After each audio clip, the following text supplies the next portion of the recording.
নমস্কার, আপনারা দেখছেন ডিজিটাল খবরিলাল বাংলা। আমি বিথিন আপনাদের সঙ্গে। ভোটে জিতে একবার ক্ষমতায় বসতে পারলে দল নির্বিশেষে সকল শাসকই সর্বদা ধরে নেয় যে জগৎটাকে নাচানোর ক্ষমতা এবার তাদেরই হাতে। সব দল সব রং এখানে একাকার। আর এই রকম মানসিকতায় ছড়ানো থাকে এক প্রকার জনবিচ্ছিন্নতার বীজ।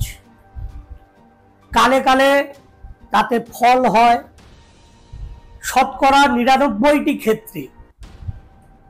এ হলো সেই বিচ্ছিন্নতার চাষ যেখানে প্রকৃতপক্ষে মুষ্টিমেয় কিছু মানুষের ঘরে ফসল ওঠে। ভোটে হার জিতের মাপকাঠিতে সবের ব্যাখ্যা করা ঠিক হবে না। তার কারণ সবকিছু বস্তুত আমাদের দেশে মানুষের মনোভাবের কতটা সঠিক প্রতিফলন ভোটের মেশিনে হয় সেই নিয়ে যথেষ্ট প্রশ্ন রয়েছে। তবু ভোটে জেতাই বারবার শেষ কথা হয়েছে, হচ্ছে এবং আগামী দিনেও হবে। এটাই আমাদের গণতন্ত্রের গরিমা। আমরা দেখি যেখানে যাদের কাছে ক্ষমতা তাদের চারপাশে অচিরেই কিছু স্থাবক, উমেদার, প্রবঞ্চক, স্বঘোষিত পরামর্শদাতা ইত্যাদি জুটে গিয়ে একটি চক্র তৈরি করে ফেলে।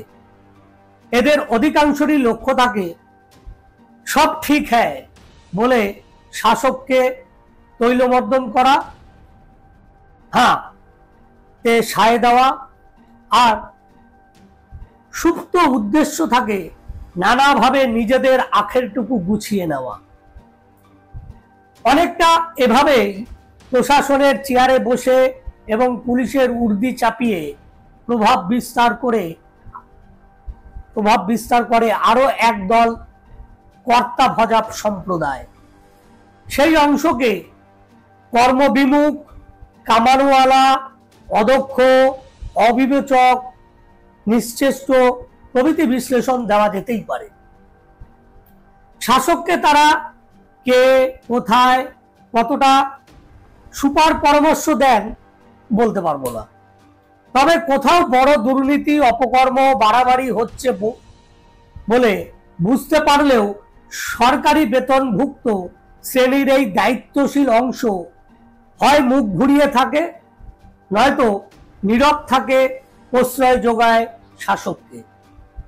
অন্তত সাংবাদিকতার সুবাদে এটাও অজস্রবার টের পেয়েছি।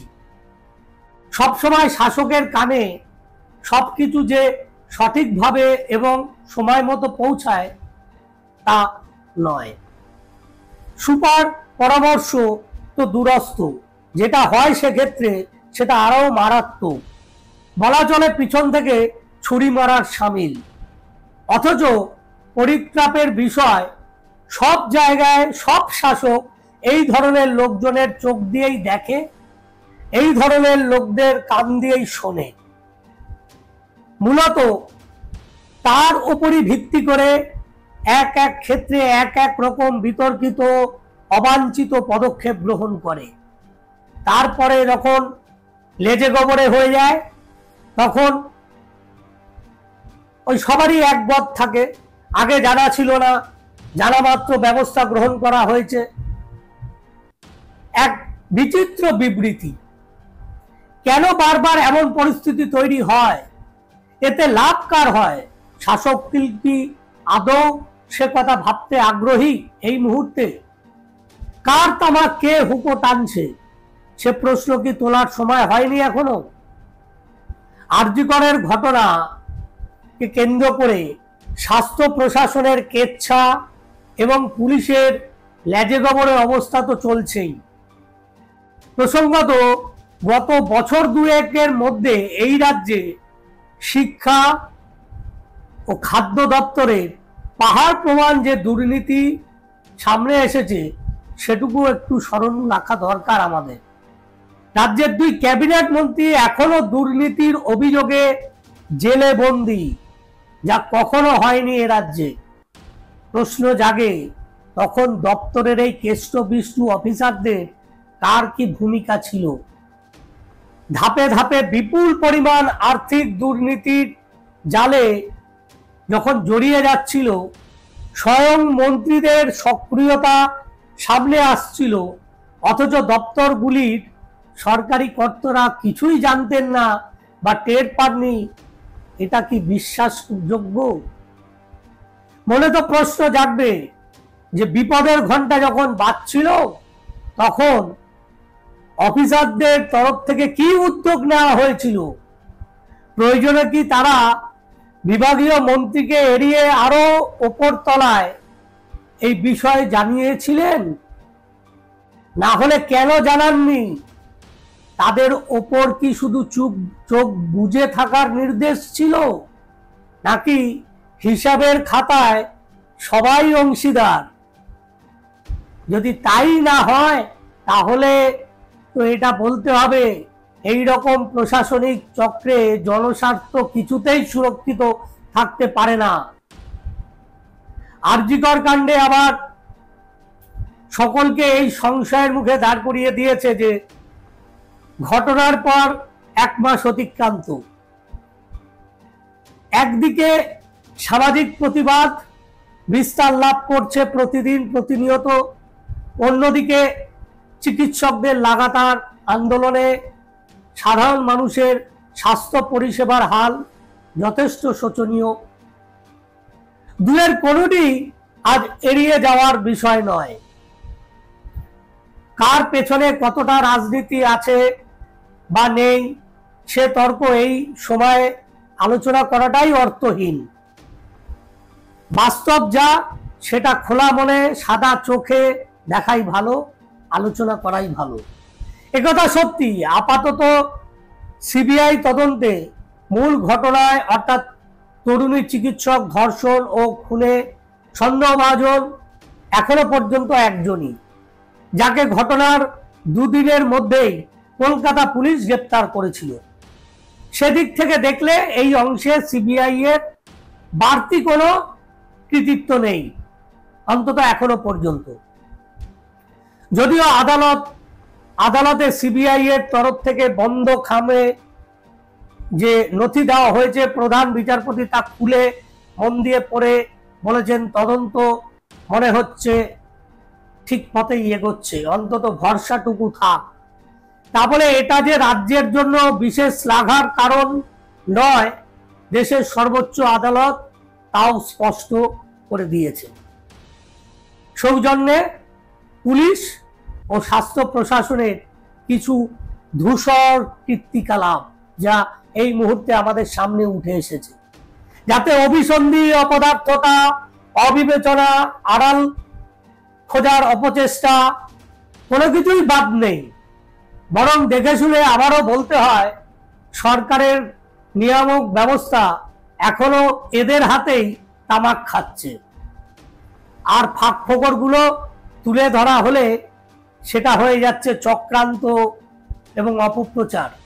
যত দোষ সংবাদ মাধ্যম।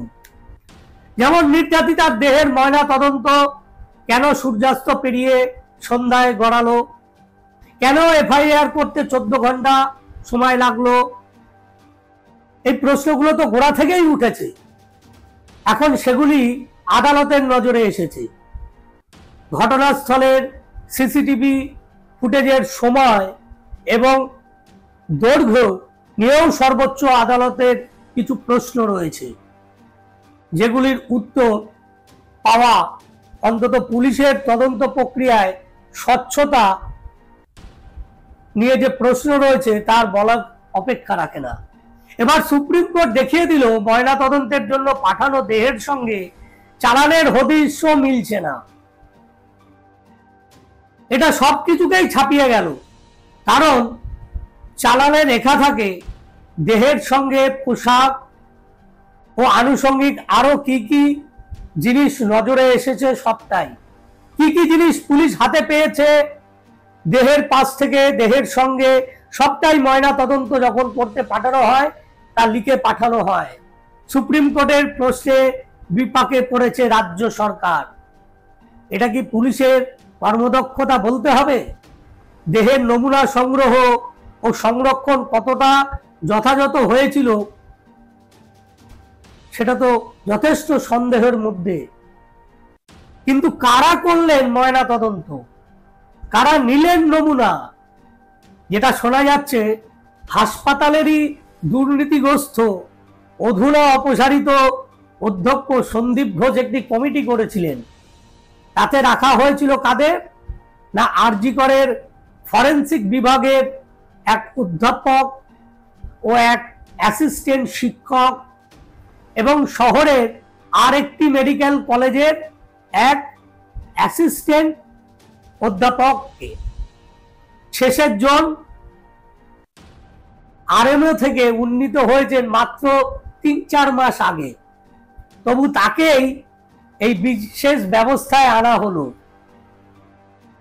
কেন আনা হলো প্রশ্ন উঠবে না?